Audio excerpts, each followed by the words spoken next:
Hey, what's going on, guys? This is the number one video. It's the first video of the Fit with Fibro series, and this is really the beginning.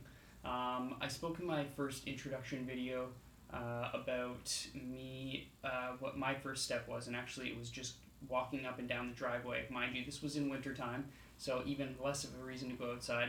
But this is where it started, and then it was as I was walking, I would just kind of, just do different things with my body, shake it out. I would kind of grab my fingers. I remember just kind of shaking it out, maybe making a few noises with my my throat, even kind of tapping a little bit, just to kind of get stimulation going in my body, getting some sort of like grounding into the body, especially without pain either, things to help relieve it.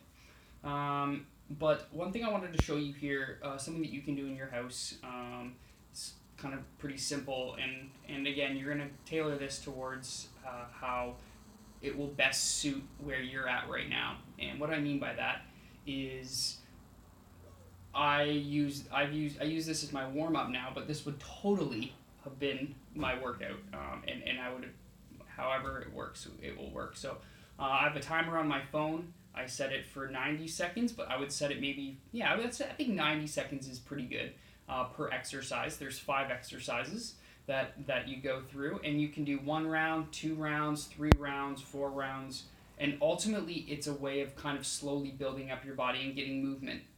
Now, although structure is really important when you're in pain and your body is always hurting, it's very hard to really follow along with something. Now I can give you some ideas as to what you can do, and you can kind of like look at what I'm doing, but ultimately what I've found is just going inside your own body and exploring it, and just finding ways that feel comfortable for you. So the first exercise is actually just looking up, so lying down on your back, just like this, and just kind of lying here and then just starting from here. So it could be pulling the knees into the chest, bringing the feet down, right? Just like that. I don't know how much video space I got here. So it could be that. It could just be pushing your feet down, having your hands on your knees, moving here. I like to just literally just like reach over and reach, kind of come around, swing the legs over the other side, reach.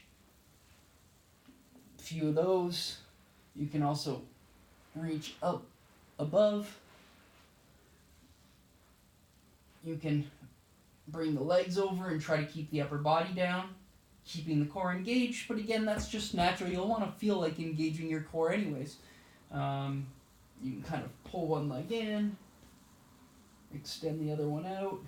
You can kind of open the legs up a little bit. I like to kind of straighten and bend and straighten my legs, or I even go like this little flow here. There we go. And again, it's coordination. So you're trying to get coordinated. Right? You can go little rocks. But ultimately, the idea is that you're just going to start the timer and you're just going to go in that position. The next one is lying down on your stomach. So from this position, very simple and straightforward. Again, whatever feels comfortable. You may put your shoulder to the ground and just stretch out your chest. So you're going to feel a nice stretch. You can straighten your arm. You can have your arm come up a little bit. Kind of rock side to side with your arm straight above. Right? You can kind of roll up, bring the knee up. You can bring the leg over, kind of opening up that way. Right? You kind of press your body up, just gently. Again, nothing crazy. I'm not going nuts here. I'm just feeling it out. Maybe bring my knee up afterwards after a few. Alright, maybe put my hands behind my back. Try to touch my elbows together. Not really worrying too much. Maybe coming up, doing a few, like almost reach swims. Alright. Again, whatever feels good. Maybe you do a few kickers in the back. Kicking my legs. Maybe I just sit here, give my neck a little bit of a stretch. Maybe a bit of a massage if I'm feeling it. but trying to keep some flow and some movement going. The third one is just going to be on my hands and knees. So just this position. Again, you can look up to the sky, look down below, push your shoulder blades away. You can kind of walk your body, look over the other side. What's going on over there? Maybe you got a kitten. You can reach your arm underneath, look underneath, roll on your neck a little. You can even reach up. Alright, you can open up the hips. Alright, you can go backwards. Just moving. Again, don't be too strained. This is not like, alright, 10 reps, here we go. It's just feeling out the body, getting it moving. Alright, get some music on. Whatever feels good. If you want to get a bit of a burn, maybe do a few reps. Rotate. Alright. Reach those arms up. Maybe you go what we call bird dogs. It's when you reach your opposites. Maybe just lift your opposite off the ground. Alright. Just whatever feels good. Hands out. Go into this kind of, they call it child's pose a little bit here. Right, whatever feels good, going into that up position. But I'm just flowing with my body. I'm not trying to irritate it or anything like that. I'm just kind of moving and flowing. Next one is 90-90s, and what that is just having your legs out apart like this. Feet about shoulder width apart, and you're just gonna drop your knees down. So essentially, it'll kind of look like your legs are at two 90-degree angles, 90 degree.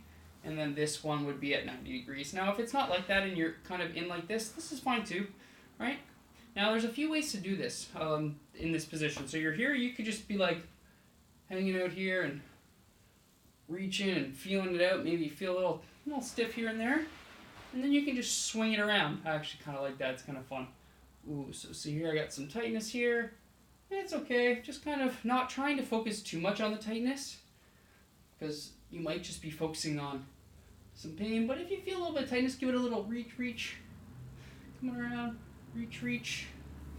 Here as well, you can kind of put your hands down to support your body, bring your chest towards your legs. You're going to feel a nice stretch in the hip, probably. Coming around.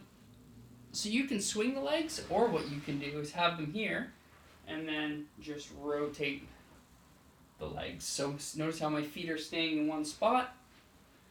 And then I rotate, lifting up. And you can challenge the glute muscles a little bit. Alright, you can try to challenge them by staying upright. That one's really hard. Straighten out. Whatever feels good. And then the last one you're going to do is a lunge position. So lunge, you can start just being on your knees and on your feet if you can. You can get like a pillow or some blankets if your knees are really sore. Whatever feels good, put them down here. And then all you just can do, I don't know what the video is here, you can just do step outs. So you can just step, get a nice stretch in the hip, come back. If this is really sore, you might be like, it's okay, put your hands down. Do whatever you need to, right? Maybe move this foot forward. If you're listening to your body, you might be off balance or something like that. Widen your stance out a little bit. Or hold on to a wall. Right? It's about moving. It's not about the exercise being perfect. You can rotate, reach under here. Reach. Push the hip forward maybe. And all through this, you might find your body achy, you might find things cracking and popping, especially if you're someone with fibromyalgia, depending on your symptoms. You've got to understand when it's painful in a bad way, and painful in a way where it's just emotional pain coming out of your body. In my experience, a lot of my pain is not actually real in the sense of a physical injury. There might be a past injury there, but a lot of my pain is actually emotional.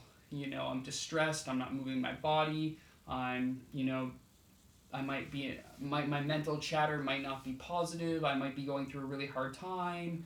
My diet might not have been good. I might have had too many drinks. I might be dehydrated. There's so many different variables, but ultimately, it's good to start to come into your body and start to realize what the pain actually is.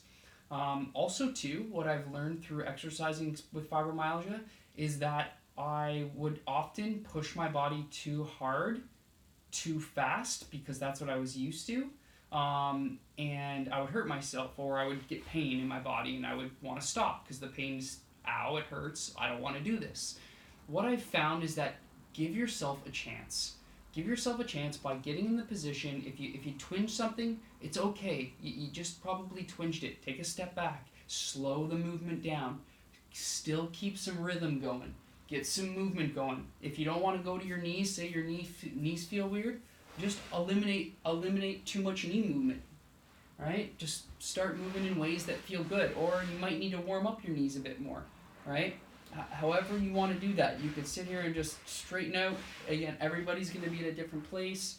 But ultimately, it's just about moving and getting the blood flowing, getting the energy moving in your body. And for those, for anyone here that's watching this that's worked out before, or I'm going to say move their body so much so that they feel the endorphins running, you know that you feel good after. You feel centered, you feel calmer, you feel more positive, your body's in less pain, you feel like you can take on more. Exercise is a great way to, and it's something that the body needs, in my humble opinion, for most of us. And again, if we have the ability, in whatever means that is, I really think it can help a lot of things. But ultimately, we just feel better. And so, I just know with having fibromyalgia, that movement was important, not just to be, to get rid of pain or something like this, but to challenge the fibro, because the pain is there because I'm not living, in a certain way that is conducive. I could have I have some, depressions, things like this. These are all things that cause pain in the body. So the pain is the symptom. It's not the actual root cause. That much I'm beginning to understand with myself. Again, you can check in with yourself and see what you think. But I'm not sure how long this video is, but if you enjoyed it, like it, share it with somebody if you know or whatever. But give it a go and let me know what you think. And if you have any questions, just send me a message. All right? Peace. Stay tuned for number 2.